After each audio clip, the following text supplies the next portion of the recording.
Hello friends, this is coming in a little bit late because I was supposed to film this yesterday and upload it yesterday, but I was really tired for some reason. So here's my May wrap up. I read a total of 16 books, which is pretty much like the amount of books that I've been reading recently, which is still a lot. So the first one that I finished is The Fine Print by Lauren Asher. This is actually not the copy that I read. I bought this one after buying Terms and Conditions, and the edition that I have didn't match that one. So I had to buy this is the traditionally published version of the book, lighter because the paper is thinner. So The Fine Print, I rated this one a 4 stars. I love the chemistry between the two main characters, and I love the family element of this too. I love that there's a full or like better acknowledgement of like the differences between the main characters, because one is a billionaire and one is not a billionaire, and it wasn't just brushed under the rug or like romanticized a little bit. They really talked about it in the differences in their, points of views because of, where they come from. There is a change, especially with Rowan. There's a change with him after he learns about the struggles of the people that works for him and has a better, fuller understanding and more empathy for his workers. So again, I really enjoyed this one. I bought the second book and I'm really looking forward to reading that one, and also reading Lauren Asher's Dirty Air series. That is another book series that I do want to read, and that one is completed. So maybe I'll do that one before Terms and Conditions, because literally Terms and Conditions just released like a few months ago, I believe. So I really enjoyed this one. Had a lot of fun. And yes, it is adult, and there's a little bit of spice. The 𝐂𝐿 series by Stephanie Garber. So I initially rated the first book 3.75, but looking back on it, I kind of changed my ratings for all of this. So this was initially 3.75, and then 4, and then 4.5, and now I'm rating this at 3.5, a 3.75, and a 4. Overall, I would say that this is like a really fun, great fantasy series. So what I really like about this is that each of the books really expand the world and the characters, and it deals a lot with secrets, and I love learning the extent of the magic because the magic gets really dark, which I appreciate. I don't see that very often. Like literally there's that one point where she makes a deal and she has to give a day of her life, and it's like in your head you would think, oh, you're taking away, like you're just dying a day earlier. No, literally she dies for like a whole day. Actually it's supposed to be 2 days, but kind of finagled it and she only got 1 day. But anyway, she like literally like dies for 1 day. I really like the darkness of it, and also we explore the magic even more as the series go on. The first book we're following Scarlet, the second book we're following the sister Donatella, the third book we're following both of their perspectives. I'm getting into spoilery details for this, so the only thing that really bothered me especially with the first book, 𝐂𝐿, is the way that Donatella kind of was very apathetic towards everything that Scarlet had to go through. Literally, Scarlet had to die in the process of looking and finding for her sister, and Donatella was just like, it's fine, it's just a game, it's part of the game, you're fine, I'm fine, there's nothing wrong. And Scarlet, especially because we're following her perspective, we really see like how worried she was and how she was willing to do anything and everything just to find her sister. And her sister, when she finds her sister, was just like, it didn't feel like she was brainwashed. She really truly believed that this is what's happening, this is what's going on, and I really didn't like her. The thing is, she knew everything that Scarlet was going through because she was seeing everything, because she was kind of like the end goal of the 𝐂𝐿. But it just seemed so apathetic towards her, which I really didn't appreciate. I didn't even try to understand her. It's all, you're just overreacting, I'm fine, we're fine, you still think we're in the game, it's all good. It's like, try to understand it in her perspective. She thought she lost you, she thought you were hurt, she thought you were close to dying, and she had to die too. And it's like there's a certain kind of seriousness, in a way like a finality to what Scarlet was going through, and she just didn't understand that and didn't even try. So I really didn't like. And in the second book we are following her, and so I didn't really, at first I was like, I don't really want to follow her perspective, but I did kind of like her still, but I still prefer Scarlet as the MC. The only thing is that I really like the way that this expanded the plot and the magic, but not necessarily. I didn't really like Donatella at the end of this much. I'm much more okay with her, but prefer Scarlet, honestly. And with the finale, it's gotten so much bigger than just the two sisters. So this is very much a lot more plot driven than character driven in the first 2 books. So next one that I finished is a manhwa. This is called Crush of a Lifetime, and this is already completed. I would call this a young adult contemporary romance, and this was amazing. I was like literally squealing and silently screaming. I rated this a 4.25. The only reason why this isn't a full 5 is because of the last season. The last season kind of erases all the good things that happened, all the amazingness of the first season. It made the main character unlikable, and I really liked her first season. I honestly wish it just ended with the first season. We just had that last part where we kind of just had like a montage of them kind of saying that they lived, you know, happily ever after. So honestly, the second season was not necessary. I would rather not have it than have it in a different way, honestly. Just end it with the first season. The first season ended so well. Just have them do like the montage of like, yeah, they were together with a few challenges along the way, but they still stay together and they live happily ever after. That's it. That's all I want. I'm still glad I read it though. It's just that I honestly wish I never even read the second season. It was so bad. And a lot of other readers were saying the same thing, that the second season was really unnecessary and it just added like unnecessary drama. It could have gone a different way, much more in line with how we know the characters are, not the way that they became. It was like unnecessary drama and unnecessary love triangle at all. Like, I'm gonna get into all the books that I read for the Asian readathon. I have already talked about these books in my wrap up, so I'm gonna try to go through these as quickly as I can. Convenience Store Woman by Sayaka Murata. I rated this one of 5 stars. This one was described as funny and quirky, but to me this was sad and frustrating because it's a portrait of how society views those that don't conform to the set standards. The main character is very evidently neurodivergent, and it broke my heart how pretty much nobody in her life that she loves and cares for understands her or tries to understand her. She feels isolated and alone and not understood in like a very intentional manner. Like, people were just not trying to understand her, trying to see things in her way. And I can understand it, especially coming from an Asian culture background where there's a lot of stigma with mental health. There's a lot of very set beliefs and standards that if you don't meet it, you're a failure kind of thing, or if you don't meet it, it's like, what's wrong with you kind of thing. And there's no trying to understand that. So this was very sad and frustrating to me, but I feel like this is a really important read for everybody because it challenges you to rethink of, you know, the set standards that we have in our society. Literally, all these things are just, it started somewhere. And it's always because of one person starting to do it and people just accepting it and then it becoming a standard. But it's never really, we decide ourselves like what should be done and what should not be done in a lot of ways. So sad when people don't conform to that. We always ostracize them and isolate them, and it's heartbreaking. And then I read The Girl Who Fell Beneath the Sea by 𝐁𝐨𝐤𝐬. This is very whimsical and definitely reminds me of Studio Ghibli films. I've only ever seen one, but it has a really whimsy aspect. And while I loved the friendships that were formed here, some felt instant, especially because they initially have a dislike towards each other and suddenly they were like really good friends, or they have a better understanding of each other. I just felt like it happened way too fast. So that really is like the relationships, especially those kinds of relationships, I feel like could have progressed a bit slower in a way that makes a bit more sense and feels more realistic. But this is still very cute and gives me like that heartwarming, cozy type feeling. Oh, I rated this one 3.75. And then I read Parachutes by Kellyanne. This one I rated 5 stars. This is very emotionally draining in like the best way. It's one of those reads that will leave you stunned and speechless. I love both the main characters because while they're so different, they're still both POC young women, both trying to fight or find their futures. This made me sad, but also outraged and also empowered. So it's, again, a very necessary read, a very difficult read. Content warnings for sexual harassment and sexual assault. Be careful going to this because it deals a lot with that. Also deals a lot with privilege and also like the friendships that you could find, even though people can or will pit you against each other. And then I read Wicked As You Wish by Rin Chupeco. This one I rated 3 stars. This has a really interesting world in magic and the premise sounds really amazing because it's kind of like a mashup of different kinds of legends set in a world where those legends are real. It's like our world but with the legends and the myths and the fairy tales all real.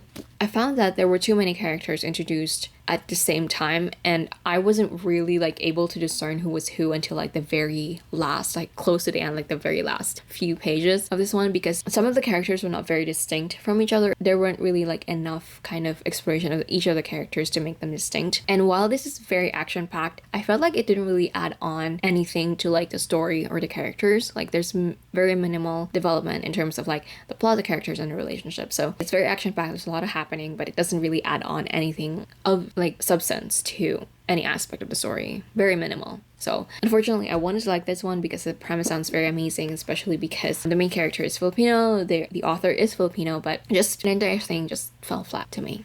And then the next one that I read is Book Lovers by Emily Henry. I have a reading vlog for this one. I rated this one of 5 stars. I love this so much. I loved the main character so much, Nora. I related a lot with her, especially with her relationship with her sister because it's very similar to my relationship with my sister. And again, there's a lot of silent screaming and squealing, and it also made me cry so much. Okay, like by the end I was just like crying so much. I have a lot of tabs. I annotated on here, which I don't do. I don't really annotate at all, but I was like, I'm going to annotate this. I also have the audiobook, so I'm going to read or listen to the audiobook sometime this month because I've heard really great things about the audiobook, especially with the narrator being Julia Whelan. So I'm very excited to go back to this one, maybe re-annotate or add some more annotations for this one. Just, I love this book so much. I want to get to reading the audiobook, but at the same time, like, I want to save it, but I borrowed it from the library, so I don't really have a lot of time to like save it. So book lovers. And then I read A Little Princess by Frances Hodgson Burnett. I rated this one a 4 stars. This is very nostalgic, although some parts were expectedly problematic, which is sad, but also at the same time,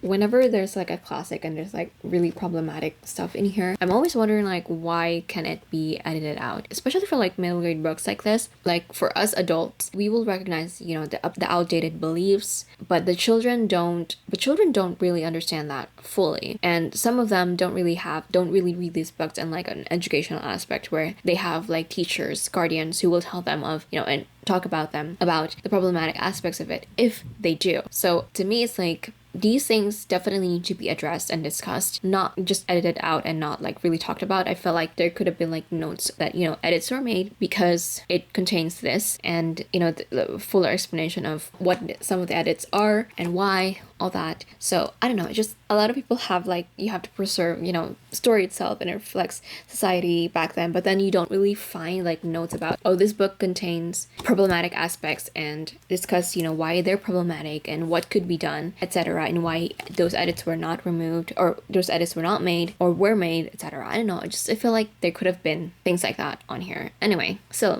really nostalgic for me, and I read this one in preparation for reading A Secret Princess, which I'm gonna get to in a little bit. So we're gonna get into arcs now. These are all, well, one isn't, but most of these are going to be arcs. So the first one is How to Fake It in Hollywood by Ava Wilder. This one comes out June 14. It's an adult romance, contemporary romance, following 2 actors in a fake dating scenario. I really enjoyed, there's like really great chemistry between the main characters. It's kind of like, it's not insta love, it's insta attraction. They're definitely attracted to each other. And it dealt with a lot of heavy themes that I feel like were done very well. I just wish there was more development in the main characters' relationship with each other, because although I definitely see them working, I just felt like we could have explored that a little bit more, or it could have been kind of a little bit slower, and the ending could have been a little bit more open-ended with them. But I really liked, especially because they have like a big age gap, and one is a divorcee and has 2 kids, and one is a very young actress who's kind of breaking out of the role that she has had for years. I really like that there was exploration of that still. I feel like that's where the book like really does very well, is that it's not just kind of like romanticized, especially because the hero having problems with alcohol and drinking and just having his life together after losing his closest friend, and that led to, you know, the divorce and like a really public kind of thing, and he's just going through a lot, and she's also kind of just still learning. She's very young, she's still, in terms of like especially her career, so there's definitely a disparity between where they are at in life. And I like that it wasn't just like kind of, we can do it if we're together, blah blah blah type thing. So I really like this one. 4.5 stars. I don't know if I mentioned that. The next one is Go Hunt Me by Kelly Davos. This one is also coming out June 14th, and I rated this one a 3 stars. I really was excited for this because I love the authors. I absolutely love the author's previous book, Eat Your Heart Out, that was released last year. Failed to connect with the characters, and the plot and the ending I did not like. So it's like all those things. Probably could have rated this 2 stars, but there were still aspects of it that I really like. It kind of feels like a slasher type of movie, and I kind of had an idea of how this was going to end, but at the same time I really didn't want it to end that way, because it would just have felt kind of like a cop-out in a way, where it wasn't fully like kind of integrated into the story that it would make sense. It's just kind of, the ending was just kind of, you know, this is what really happened, and it just lists down everything, and it's just like, oh, after everything that I've read in the book, after everything that happened, it's also very dark. There's a lot of gore here, because literally it's a slasher movie. So people are dying in pretty gruesome ways, like really gruesome ways actually, which I kind of expected, and I appreciate it, but at the same time, it's like the way the plot went, it just feels very flimsy, and the ending feels like a cop-out. So the next one is A Secret Princess, the one that I read A Little Princess for. I was planning on reading The Secret Garden as well, but after hearing a lot of the super problematic things that are on there, I just decided I wouldn't enjoy it at all. So I decided not to read it, I just read the summary of it online. And this one I rate it 3.5 stars. I enjoyed following the friendships that our main characters have. So we are following, God, I already forgot the name. Sarah, definitely from A Little Princess, and two of the characters I believe from The Secret Garden. I enjoyed their friendship. I enjoyed following, especially with them meeting when they were very young, growing up, and then having to go through these things, you know, with Sarah losing her dad and having had to work in the school. It's still set on kind of like the boarding school type thing, and them leaving because of, you know, the things that they were going through in school and following their journey in that. I didn't like the second half, last third of the book, because it kind of feels like disjointed from the book. It kind of just like veered the other way, especially with Sarah's story. I didn't like the way that her story went and where their friendship kind of ended, the three of them. So as much as I really enjoyed the first half of this book, the second half, last third, was just, it was like, why is this happening? What? So personally, I still really like a good part of the book though. The next one that I finished is The Ones Who Walk Away from Omelas. This is also from my TBR jar. The fine print is also from my TBR jar. This is a short story and it literally has like, what, 10 pages? 5 pages, I believe. Like the main story is like a good 5 pages. So I already knew what this is about, but it still made me feel so angry and helpless. And it's a true reflection of our society, honestly. It's very short and very impactful. And I feel like, in a way, even though it's short and impactful, because it is short, I feel like a lot of people kind of forget about this and not really think about it, when it's literally the reflection of our society for, I don't know, decades now. It's a hard short story to read, literally. And the last book that I read is Young Blood. This is also an arc. This one comes out on December 19. I probably rate this one a 3.75. I don't have a rating yet. 3.5, 3.75. I'm not a big fan of the pacing. It felt like it read much longer than it is. It is 400 pages, so it's a little bit, you know, above average. Because I would say the average book is like 350 to 375 pages. It still read much longer than it really was, because there was not much happening in the first half. The mystery started in the second half. It had okay pacing by then, but by like 85% mark, I felt like so much more should have already happened at that point, especially with like the little clues that we've been having throughout the book, where it feels like there's so much more happening, especially with this being about vampires and experiments with like a really, really long history. I felt like there could have been just a bit more happening in the first, or by the 85%. Also, the characters, I love Taylor. I love her character. She's a very strong, very distinct type of character. Kat, I wanted to like. I felt like at first I was getting a feel for her character. I was like, okay, I think I see where this is going.